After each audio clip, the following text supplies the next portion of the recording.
நான் கடலை பற்றி சொல்ல போகிறேன்னு சொன்னேன் இல்லையா? நான் கடலை பற்றி சொல்கிறேனோ இல்லையோ, இந்த கடவுளை பற்றி நான் கண்டிப்பாக சொல்லியே ஆகணும்.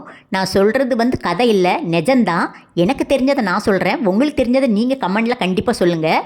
இது எங்கள் அப்பாவோட குலதெய்வம். இங்கே எங்கள் அப்பாவோட தாத்தா காலத்துலேருந்து சாமி ஆடிக்கிட்டே இருந்திருக்காங்க. எங்கள் அப்பாவோட அப்பா வர அங்கே இந்த கடல் தண்ணியில் தான் விளக்கே போடுவாங்களாம். இந்த கடல் தண்ணியில் தீபம் நின்று எரியுமா. பச்சை தண்ணியில் விளக்கெரியும்னு சொல்லுவாங்க இல்லையா?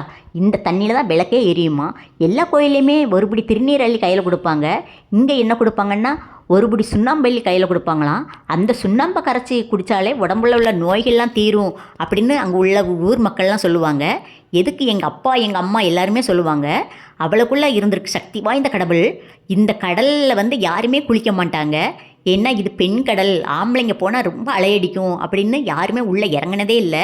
இது கன்னியாகுமரிக்கு ஒவ்வொருக்கும் நடுமத்தியில் இருக்குது.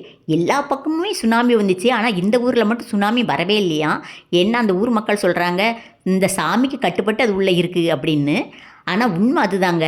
இங்கே யாருமே குளிக்க மாட்டாங்க. சுற்றி முற்றி பாறையாக தான் இருக்கும். சுற்றி பார்க்குற இடம்லாம் பாறை தான். எந்த இடத்துல உள்ள சுழல் இருக்குன்னு யாருக்குமே தெரியாதான். அதனால இது உள்ளே இறங்கவே கூடாதுன்னு சொல்கிறாங்க. எங்கள் அப்பா காலத்துலேருந்து இது உள்ளே இறங்கினதே இல்லை. இது வரைக்கும் யாருமே இதில் குளித்தது கூட கிடையாது.